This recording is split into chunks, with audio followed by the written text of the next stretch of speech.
Good morning. This is Kamera again. We're on day number 206, Ecclesiastes 5 through 8. I'm really enjoying these Ecclesiastes. And it's just put things into perspective. Some of the things that we hold dear, some of the things we may overlook. I'm really enjoying them. But it is one of those, one of the times where it looked like Solomon, the teacher, doesn't say King Solomon, but I'm thinking it's just King Solomon, how he is just been a realist through all of this. And don't get so caught up in it where you may feel depressed or you just give up on certain things. He was the wisest man on earth, and he just tried to find meaning to life, tried to explain a lot of stuff. And sometimes you just got to just listen to some of the things he says. Listen to what he says. You'll see what I'm talking about. Don't make rash promises to God. If you do make a promise, don't delay in following through. So that's a good thing. He's telling you, do not make rash promises just because you want to have your way and you want God to answer you speedily. I'm very careful about that. I can probably count one or two times during my entire walk where I made a promise. Then the first one I was not happy with it because it was hard for me as life progressed to keep that promise because I was very young, probably like 15, 14. And so every time I think back, I'm like, that was so dumb, Kamara, just because you wanted to have your way. Be careful. If there was another time, I don't even remember. Only that I'll love you and I'll serve you, Lord. But that's the good stuff. Those are vows I can keep. I will do my best, Lord, to be obedient to you or what have you. Those are promises I can definitely keep, and I work toward keeping because he gives so much in return. So why not seek it and try to fulfill that promise? His joy, his peace, his love, there's nothing to compare to that. Those who love money will never have enough. And yeah, make sure you're not that person. To love money to where you never have enough. Even if you have enough, you still don't have enough. To enjoy your work and accept your lot in life, this is indeed a gift from God. To be content, that doesn't mean that you don't have to be, you can't be ambitious or want to accomplish things, but to be content to the point that you don't have to have it. I don't have to have it, but I'm going to do it because I think it'll be a nice thing, or I'm being led to do these things. That's a great place to be. It really is, because God don't want us to be lazy. He don't want us to be so content that we are not fruitful.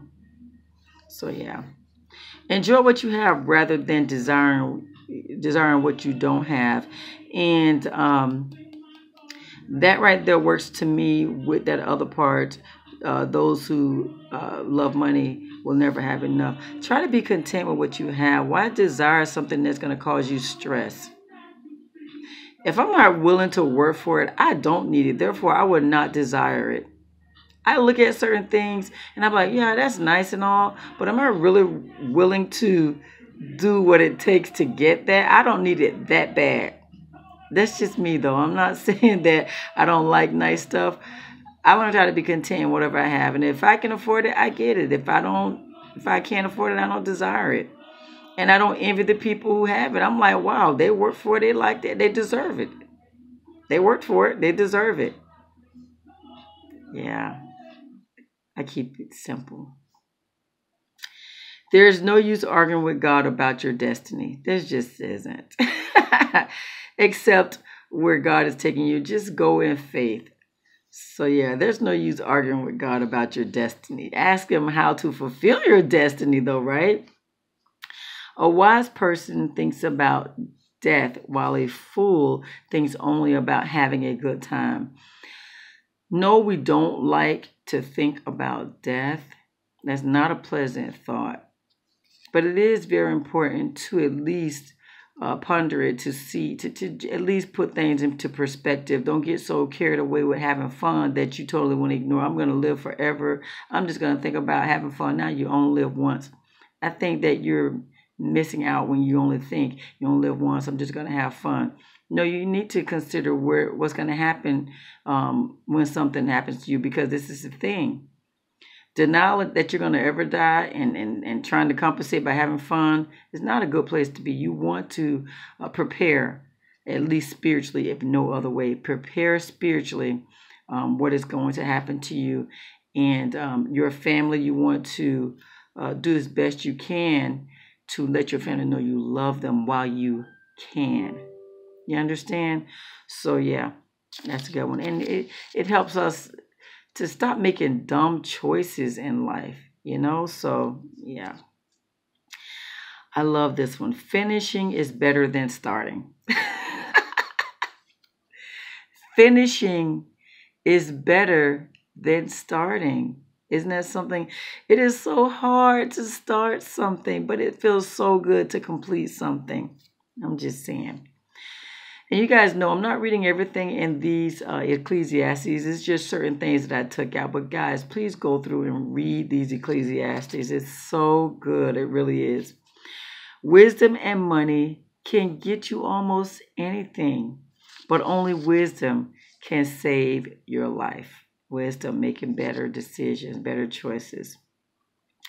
Accept the way God does things, for who can straighten what he has made crooked? Yeah, it's kind of frustrating when you don't have that control. Sometimes you just have to accept those things you cannot change. It ain't no sometimes. You have to accept those things you cannot control. You cannot control everything. Okay, Lord, this is where I'm in life. Give me wisdom on how to live this life. Help me to accept those things I cannot change. Give me the wisdom on how to change it. I mean, you just have to. Yeah. I mean, a lot of times we like to try and change people, our spouses, our children. We have to ask God how to, be the person we need to be with those people, how to accept who they are and give us wisdom on how to love them, the way they need to be loved, minister to them the way they need to be ministered to.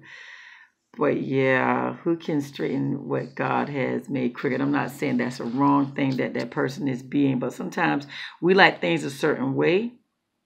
It's not always the best, and it can make people miserable, the people around you. So yeah.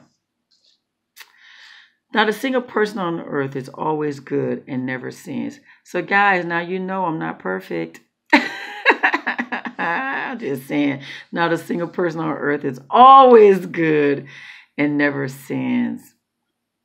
Yeah, there's a fine line, guys. It's so easy to sin. I'm telling you, it's so easy to not do good. So you have to always be aware of where your mind is, where your heart is, where your intentions are.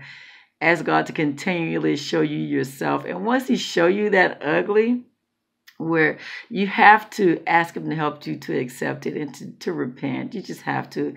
Give me wisdom, Lord, to do better. Yeah, I'm not perfect. I used to say, the day I become perfect, I will not be here. I'm just saying. God created people to be virtuous. This part here, guys. But they have each turned to follow their own downward path. Isn't that something? He created us to be virtuous, but yeah, we do our own thing. We do. God is so forgiving. He's so patient with us.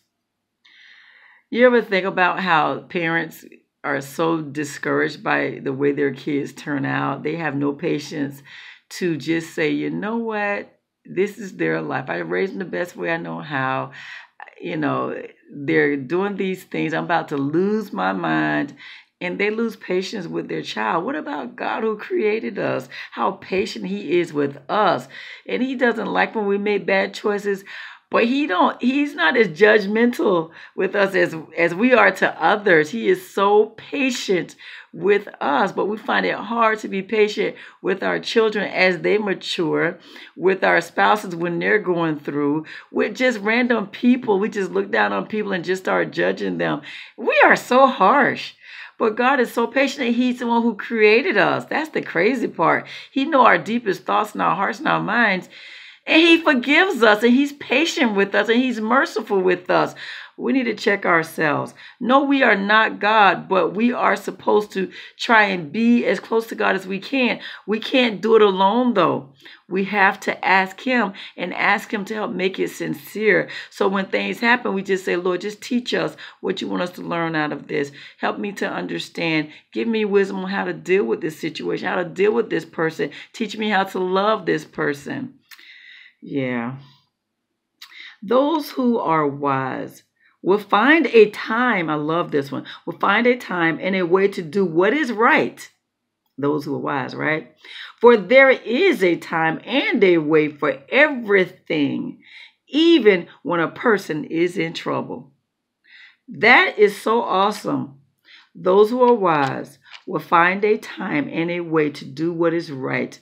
For there is a time and a way for everything, even when a person is in trouble. That is deep. We need to really meditate on that one there's no excuse to not do right, basically. Do we want to do right? No, not all times, but we need to ask God to help us to want to do right. Give us the wisdom on how to, the self-control, right? I'm telling you guys, depend on God. You depend on God to help you, and you be obedient when He teaches you. And, we have a choice to do what He wants us to do and a choice to not do what He wants to do because we don't like it, so we don't do it. We have those choices, but we have more peace when we do what He wants us to do. He is here to help us, guys. So much more peace. There's nothing like peace. There's nothing like sincere peace, nothing like sincere joy, and nothing like feeling His love and His love. This is also true. So true. When crime is not punished quickly, people feel safe to do wrong. I'm taking that on the very layman terms.